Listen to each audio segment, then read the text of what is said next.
ہر طرف بتوں کی پرستش ہے، نمرود کے مجسمے بنے ہوئے ہیں اور لوگ ان کی پوجا پاٹ کرتے ہیں۔ اب ابراہیم کا امتحان ہے کہ کیا اس ماحول کے اندر وہ ان کی طرف جھکاؤ کرتا ہے، لیکن جناب ابراہیم کہتے ہیں کہ ان تماثیل کے آگے تم آسن مارے بیٹھے ہو، جو اپنا دفاع بھی نہیں کر سکتے اور اپنی ضرورت کی تکمیل بھی نہیں کر سکتے، تمہاری ضرورتوں کو کیسے پورا کریں گے؟ تو یہ میرے رب نہیں ہو سکتے۔ شمس و قمر کو، چاند کو، سورج کو، ستاروں کو پوجتے ہو، اچھا یہ چاند، یہ ستارے رب ہے؟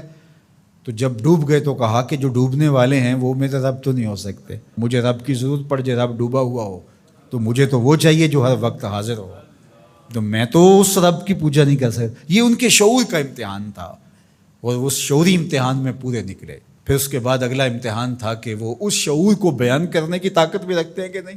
پھر بت کدا ٹوٹتا ہے، نمرود کا دربار سجتا ہے، اور وہاں جو خطبہ حضرت ابراہیم نے دیا زمانے نے سنا، جب کلہاڑا اس بڑے بت کے کندھے پہ رکھ دیا اور باقی سارے بتوں کا تیا پانچا کر کے رکھ دیا، جب وہ میلے سے واپس آئے تو ابراہیم بڑی بے نیازی سے بولتے ان کے بڑے نے کیا ہوگا، دیکھو اسلحہ تو اسی کے کندھے پر ہے۔ تو وہ کہنے لگے ابراہیم تو جانتا ہے یہ بولتے نہیں ہیں، اور حضرت ابراہیم یہی تو لانا چاہتے تھے۔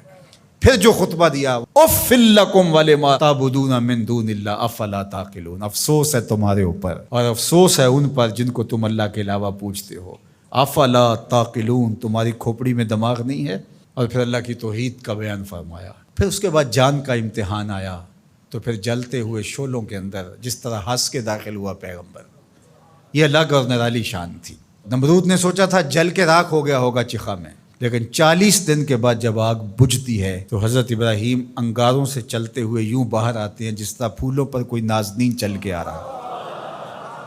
پھر 87 سال عمر ہے، اللہ تعالیٰ پھر حضرت ہاجرہ کے بطن سے حضرت اسماعیل کی صورت میں اولاد عطا کرتا ہے۔ اب اتنی بڑھاپے کی عمر میں اولاد نصیب ہو تو انسان کا جی چاہتا ہے سارے کام کاج چھوڑ کے گھر بیٹھ جاؤں اور میں اپنی اولاد کے چہرے کی بلائیں لوں، لیکن حکم ہوتا ہے اپنی زوجہ کو بھی اور اپنے نو مولود بیٹے کو بھی ایسی وادی میں چھوڑاؤ جہاں کوئی سبزہ بھی نہیں ہوگا۔ اللہ اکبر۔ پھر اسماعیل علیہ السلام کی ایڑیوں کے رگڑنے سے زمزم جاری ہوتا ہے۔ اب ذرا دیکھیے، ایک ایسا امتحان آتا ہے، اگر کو ہمالیہ پہ بھی ڈال دیا جاتا اس کا پتا بھی پانی ہو جاتا۔ فلما بلغ معہ السعی، جب وہ ان کے ساتھ چلنے پھرنے کے قابل ہوا۔ ابراہیم علیہ السلام خواب دیکھتے ہیں، اور خواب کیا دیکھتے ہیں کہ میں بیٹے کو ذبح کر رہا ہوں۔ فلما اسلما، جب دونوں راضی ہو گئے، باپ ذبح کرنے پہ اور بیٹا ذبح ہونے پہ۔ اب باپ کی آنکھوں پہ پٹی بندھی ہے، ہاتھ میں چھری ہے، 100 سال کا بوڑھا باپ، جبل سبیر کا دامن منع کی وادی، کارکنان قضاء و قدر دم بخود ہیں، شمس و قمر، یہ منظر آج سے قبل انہوں نے نہیں دیکھا تھا، اور سورج بادلوں کی اوٹ میں منہ چھپانے کی کوشش کر رہا ہے کہ یہ منظر مجھ سے نہیں دیکھا جائے گا، حوروں کی چیخیں نکل رہی ہے، کائنات تھرا رہی ہے، مالک قیامت آنے والی۔ اور مالک بھی فرشتوں سے کہہ رہا تھا کہ تم کہتے تھے نا کہ سجدے ہم کریں گے، تسبیحات ہم کریں گے، انسان تو دینگا مشتیاں کرے گا، ذرا میرے بندے کی اس ادا کو بھی دیکھو، میرے حکم کی تعمیل پر میرے بندے کی اس انوکھی ادا کو بھی دیکھو۔ چھری کی نوک حلق کے اوپر رکھ کے پورا وزن ڈال دیا، گلا کٹ گیا، خون بہنے لگا۔ ابراہیم علیہ السلام ایک عجیب کیفیت میں، کیا کیفیت ہو سکتی ہے، میرے پاس تو لفظ نہیں ہے۔ اللہ اکبر۔ جلدی سے جو ہے وہ آنکھوں سے پٹی کھولتے ہیں تو دیکھتے ہیں کہ منظر بدلا ہوا ہے، بیٹا سمجھ کے جس کو ذبح کیا وہ تو دمبا تھا، اور اسماعیل علیہ السلام پاس کھڑے مسکرا رہے ہیں، اور پاس حضرت جبریل امین بھی کھڑے ہیں۔ یہ اس بات کا عملی ثبوت ہے یہ وہ دمبا لے کے آئے ہیں۔ تو بے ساختہ جناب ابراہیم علیہ السلام کی زبان پر جو لفظ آیا وہ یہ تھا، اللہ اکبر، اللہ اکبر۔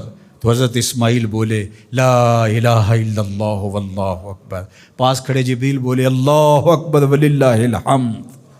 اللہ نے کہا اے ابراہیم تمہاری قربانی کی سنت کو بھی قیامت تک جاری رکھیں گے، تمہاری زبانوں سے نکلے ہوئے جملے بھی مرنے نہیں دیں گے۔ وَنَادَيْنَاهُ أَن يَا إِبْرَاهِيمُ قَدْ صَدَّقْتَ الرُّؤْيَا إِنَّا كَذَلِكَ نَجْزِي الْمُحْسِنِينَ، اس حال میں ہم نے ندا دی ابراہیم تو نے واقعی خواب پورا کر دکھایا۔ إِنَّ هَذَا لَهُوَ الْبَلَاءُ الْمُبِينُ، اللہ فرماتا ہے یہ بہت بڑا امتحان تھا، یہ چھوٹا امتحان نہیں تھا۔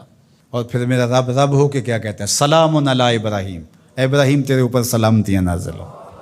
اللہ اکبر۔ پرسوں بھی میں کسی منڈی کے قریب سے گزرا، کہتے ہیں اس علاقے کی سب سے بڑی منڈی ہے، تو ہزاروں جانور، ہجوم محبت، اور سڑکوں پر، گلیوں میں، بازاروں میں کوئی یہاں گائے لے کے جا رہا ہے، کوئی بیل، کوئی اونٹ اٹھا کے لے کے جا رہا ہے، تو بے ساختہ میری زبان سے یہی نکلتا ہے، سلام علی ابراہیم، ابراہیم تیرے اوپر سلامتیاں نازل ہوں۔ اللہ اکبر۔ اور اس قربان گاہ پر، جس قربان گاہ پر حضرت اسماعیل کو لے کر کے چلے تھے، منا کی وادی میں جبل سبیر کے پاس، وہاں 25 لاکھ حجاج جانور ذبح کریں گے، تو منا کی وادی اس گونج سے منور ہوگی، آواز آ رہی ہوگی، سلام علی ابراہیم، ابراہیم تیرے اوپر سلامتی۔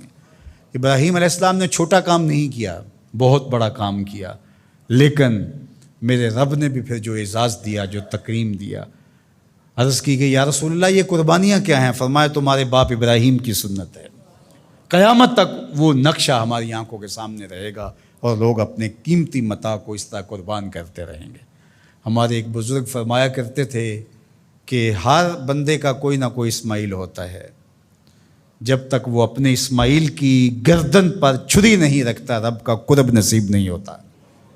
تو اپنی عزیز ترین متاع اللہ کی راہ میں قربان کرنے کا موقع آ جائے، وہ جان ہو، وہ اولاد ہو، وہ مال ہو، وہ منصب ہو، جب حالات تقاضا کریں اور آپ کو لگے کہ میرے مالک کا مجھ سے یہ تقاضا ہے، تو راہ خدا کے اندر قربان کرنے کا جب یہ جذبہ اس لیول تک پہنچ جائے، تو پھر آپ اس نور سے مالا مال ہوتے ہیں، اس فیض سے فیض یاب ہوتے ہیں۔